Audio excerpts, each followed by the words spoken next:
Allez, nous allons faire un petit exercice complet que j'ai intitulé « Manipuler le temps » qui va nous permettre de pouvoir mettre en application ce que nous avons appris ensemble. Allez, maintenant on va faire un exercice concret sur la manipulation du temps. C'est-à-dire qu'en fait, ce que l'on va faire, on va imaginer qu'on ait développé une petite interface qui va permettre à un utilisateur de pouvoir se loguer à une zone administrative après paiement. D'accord? On va dire, ben voilà, vous accédez à notre plateforme après avoir payé pour une période de 10 jours par exemple, et puis après il faudra repayer. Bon, peu importe, c'est juste un exemple, d'accord? Donc du coup, ça veut dire quoi? Ça veut dire qu'il va falloir qu'on arrive à manipuler du temps. Ok? Qu'est-ce qu'on a vu? On a vu qu'on avait la fonction time, on a vu qu'on avait la fonction date. Et la fonction time nous renvoie à un chiffre. Alors le chiffre est beaucoup plus facile à manipuler pour faire des calculs que la date. Donc, on va privilégier ici la fonction time. Alors déjà, ce qu'il va nous falloir, c'est de savoir à quel moment l'utilisateur va payer. D'accord? Donc, on va imaginer que l'utilisateur paye, son paiement il est OK, donc nous, on va devoir capter le moment. Alors, le moment, on va le rentrer dans, hop là, je vais revenir ici, le moment, on va le rentrer dans une variable qu'on va appeler par exemple début. Voilà. Alors, qu'est-ce que ça va être le moment? Eh bien, ça va tout simplement être la fonction time. La fonction time va nous retourner, je vais faire un écho de $début, on se rappelle, la fonction time nous retourne le nombre de secondes qui s'écoulent depuis le 1er janvier 1970 à maintenant. Donc là, ça veut dire que l'utilisateur, il a payé, c'est bon, c'est OK. Donc là, ici, je capte le début. Maintenant, j'ai dit, ben, ok, vous aurez droit de pouvoir aller sur la zone administrative pendant 10 jours. Donc maintenant, il va falloir que je définisse une date de fin. Alors pour définir cette date de fin, donc je vais créer une variable que je vais appeler fin, il va falloir que je récupère maintenant et que je rajoute 10 jours. Alors maintenant, il est où? Il est rangé dans la variable début. Et à cette variable début, je vais tout simplement lui ajouter 10 jours que je vais transformer en nombre de secondes. Comment je vais faire pour transformer mes 10 jours en nombre de secondes? Je vais dire combien il y a de secondes dans une heure? 3600. Combien il y a d'heures dans une journée? 24. Et combien je veux de journées? 10. Voilà. Ce truc-là, contient le nombre de secondes qui s'écoulent en 10 jours. Voilà, tout simplement. Et ce nombre de secondes qui s'écoulent en 10 jours, je le rajoute au nombre de maintenant. Voilà, du moment où l'utilisateur va venir s'inscrire sur le site. Donc là, ici, je vais mettre un break. Voilà, et ce qui va m'intéresser, c'est d'afficher les deux. Donc, je vais faire un écho de $fin. Voilà, CTRL S. J'actualise mon document. Donc là, regardez, ça, c'est le nombre de secondes qui s'est écoulé de maintenant. D'accord? Du 1er janvier 1970 à maintenant. Et ça, c'est le nombre de secondes qu'il y aura du 1er janvier 1970 à maintenant, plus 10 jours. Voilà. Et ben, du coup, ça va me permettre quoi? Ça va me permettre de pouvoir moi-même récupérer et manipuler le moment, un moment où on sera, donc un moment où je vais dire ben, je veux récupérer maintenant.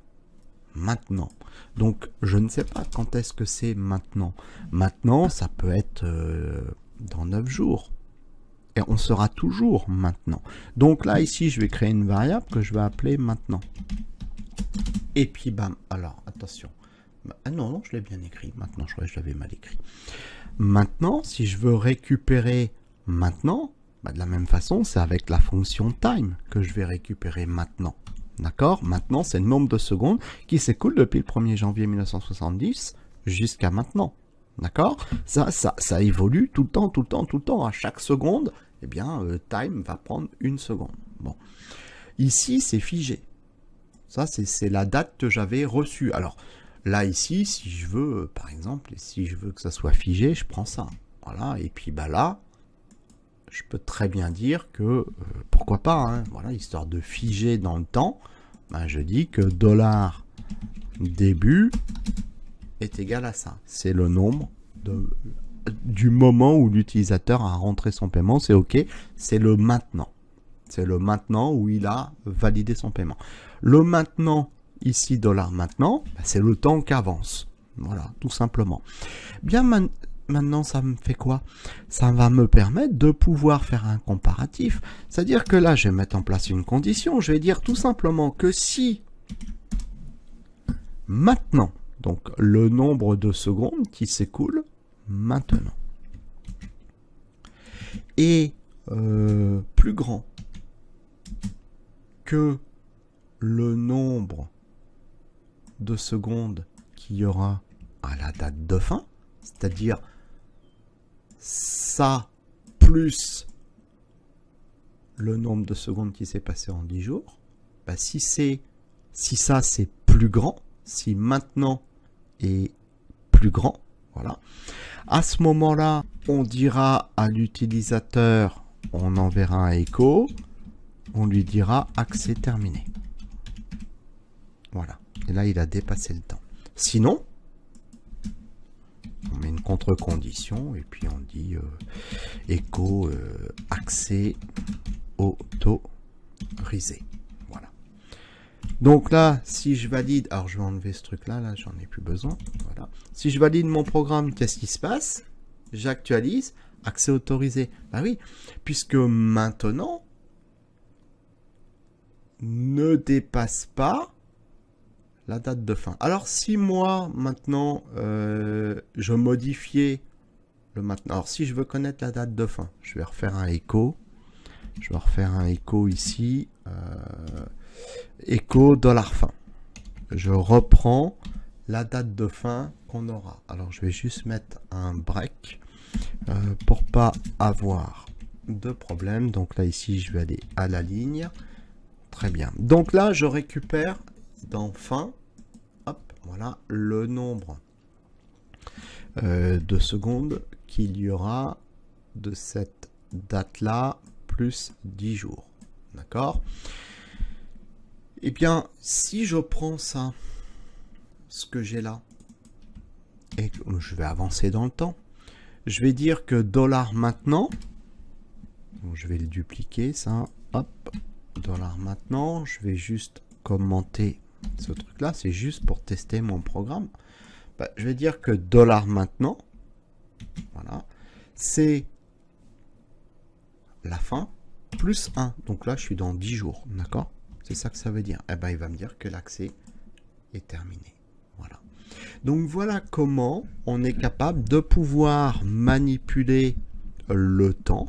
C'est juste des additions, des soustractions qui se font avec la fonction time. Il faut bien être conscient, voilà. Tout simplement, bah voilà, ici, bah, de combien il y a de secondes dans une heure, combien il y a d'heures dans une journée, et puis bah, après, combien de jours je veux donner, bah, ici en l'occurrence, une autorisation.